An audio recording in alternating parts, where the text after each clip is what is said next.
ኦሪት ዘዳግም ምዕራፍ 32 ቁጥር 6 የድሮውን ዘመን አስብ፣ የብዙ ትውልድንም ዓመታት አስተውል። አባትህን ጠይቅ ያስታውቅህማል፣ ሽማግሌዎችን ጠይቅ ይነግሩህማል። የሚሶናውያን ጉዞ ካለፈው ሳምንት የቀጠለ። ከዘመነ መሳፍንት በኋላም የሚሶናውያን አገልግሎት በተመለከተ የነበረው አመለካከት የተዝጎረጎረ ነበር። አፄ ቴዎድሮስ ከፈረንሳይ ይልቅ የእንግሊዝን ወዳጅነት ይሹ ስለነበር በእርሳቸው ዘመን ከእንግሊዝ አገር ለሚመጡና ለወንጌላዊ ሚሶናውያን ይበልጥ ይመቹ ነበር።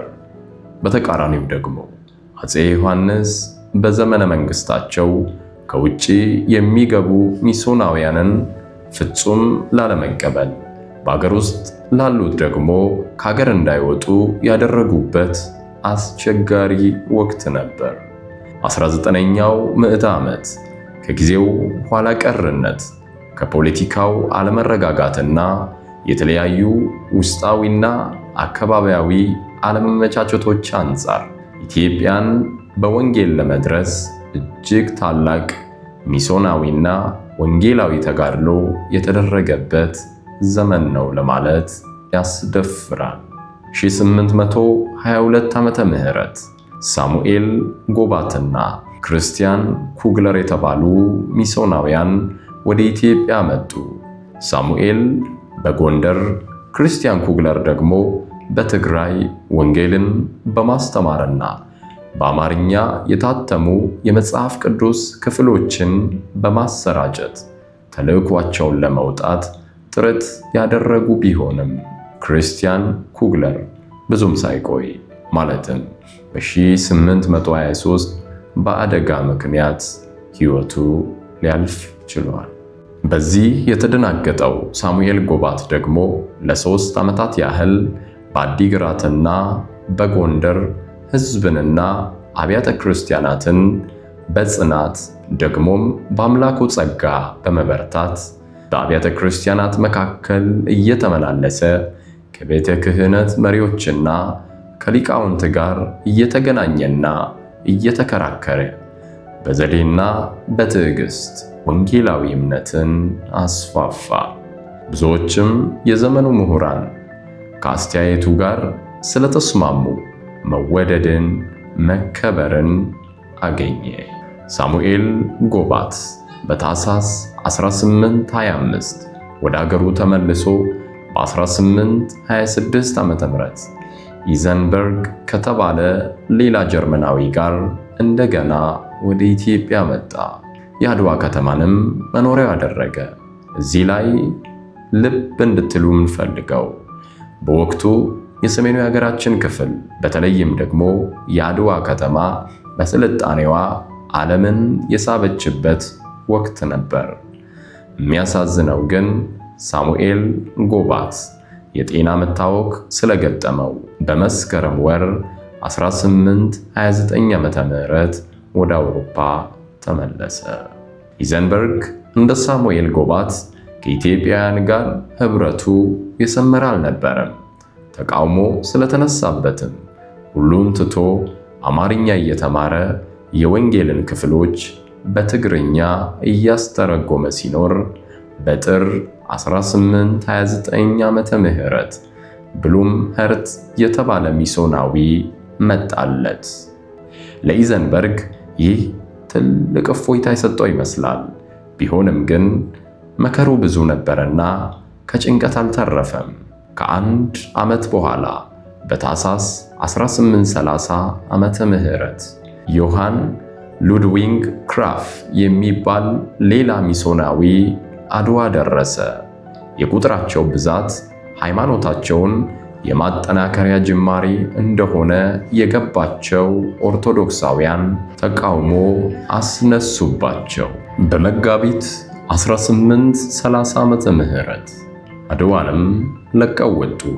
ኢዘንበርግና ብሉም ኸርት ወደ ግብፅ ሲጓዙ ክራፍ ግን የኦሮሞ ማህበረሰብን በወንጌል ለመድረስ በነበረው ጽኑ ፍላጎት ወደ ሸዋ ለመሄድ ቆርጦ ነበር።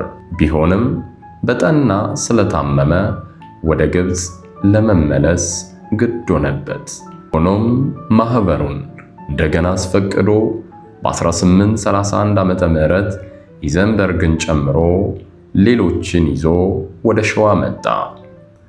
በዚያን ወቅት የነበሩት የሸዋው ንጉሥ ሳህለ ሥላሴ የአእምሮ ዕውቀትና የእጅ ሙያቸውን እንጂ ሃይማኖታቸውን ስላልፈለጉ ትምህርት ቤት እንኳ እንዲከፍቱ አልፈቀዱላቸውም ነበር። ልብ በሉ የሀገሬ ሰዎች፣ ወንጌል ምን ያህል ዋጋ እንደሚያስከፍል ከነዚህ አባቶች በጥቂቱም ቢሆን መረዳት ይቻላል። ሆኖም እግረ መንገዳቸውን በወሎና በሸዋ በቆዩበት ጊዜ ቀደም ብሎ ስለዚህ የአፍሪካ ክፍል ያጠኑት እነ ሉዶልፍ ስለጠቀሱት የኦሮሞ ሕዝብ ሁኔታ እንዲያውቁና ሕዝቡንም በቅርብ እንዲያጠኑ እድል አገኙ። በተለይ ክራፍ ከዚህ በኋላ በኖረበት ዘመን ሁሉ ይህን ሕዝብ በወንጌል ደርሶ በእነርሱ አድርጎ ደግሞ ለመላ አፍሪካ የክርስቶስን ወንጌል ለማወጅ ዓላማው አድርጎ ያዘ። ክራፍ በ1834 ዓመተ ምህረት ኢትዮጵያን ለቆ ከመውጣቱ በፊት ኦሮምኛን ለማጥናትና የመጽሐፍ ቅዱስ ክፍሎችን ወደዚህ ቋንቋ ለመተርጎምም ችሎ ነበር። ከኢትዮጵያ ከወጣ በኋላ ግን ያመራው ወደ ኬንያ ነበር። አጋጣሚም አልነበረም ማምራቱ። ወደ ኬንያ የሄደበትን ምክንያት ኦሮሞዎችን ለማግኘት አስቦ እንደነበር ታሪክ ይናገራል። ቢሆንም በሕመም ምክንያት ወደ ጀርመን መመለስ ግድ ሆነበት። በዚያም በሀገሩ ሆኖ ግን ወደ ኦሮሞ ሕዝብ ይሄዱ ዘንድ የክርስቲያኖችንና የቤተ ክርስቲያን መሪዎችን ልብ የሚያነሳሳ አገልግሎት ይፈጽም ነበር። በመሃሉ ግን በ1847 አፄ ቴዎድሮስ በነገሰበት ዓመት በኢየሩሳሌም ከሚገኘው ከሳሙኤል ጎባት ጋር ተገናኝቶና አፍሪካን እንዴት በወንጌል እንደሚደርሱ እቅድ ነድፈው የኢትዮጵያን ሁኔታ ለማጥናት ተመልሶ መጣ። ንጉሡ ለሚስዮናውያን የወንጌል አገልግሎት ቅድሚያ ባይሰጡም ለዕደ ጥበብ ባለሙያዎች ግን ትልቅ አድናቆት ነበራቸው። ከክራፍ የጥንት ጉዞ በኋላ በእንግሊዛዊው ማርቲን ፍላድ የሚመራ መናኝ ሚስዮናውያን ዘ ፒሊግሪም ሚሽነሪስ የተባለ አንድ ቡድን ወደ አገር ውስጥ ሊገባ ችሏል። ይህ ሚስዮናዊ ቡድን ከመጣ በኋላ እንደ ልቡ እንዲንቀሳቀስ አልተፈቀደለትም ነበር። በጎንደር አካባቢ የቤተ እስራኤላውያንን ወይም ፈላሻ ወንዶች ብቻ እንዲያስተምሩና እነዚህም ቢያምኑም እንኳ በኦርቶዶክስ ተዋህዶ ሥርዓት እንዲያጠምቋቸው ተነገራቸው። ከዚህ የከፋው ግን 1850ዎቹ መጨረሻ የአፄ ቴዎድሮስ እስረኞች ሆነው በጋፋት መድፍ እንዲሰሩ በኋላም ወደ መቅደላ እንዲጋዙ የተገደዱበት ጊዜ መምጣቱ ነው። ይህ ትልቅ ፖለቲካዊና ዲፕሎማሲያዊ ነውጥ የፈጠረው ችግር ጀነራል ናፒር መቅደላን በወረረ ጊዜና አፄ ቴዎድሮስ ራሳቸውን በገደሉ ጊዜ የተጠናቀቀ ነበር። እነዚህ ሚስዮናውያን እንደተመኙት ባይሆንም ሁለት ነገር በቆይታቸው ፈጽመው ነበር። መጀመሪያው በፍላሻዎች መካከል ወንጌልን የተቀበሉ አንዳንዶች ተገኝተዋል።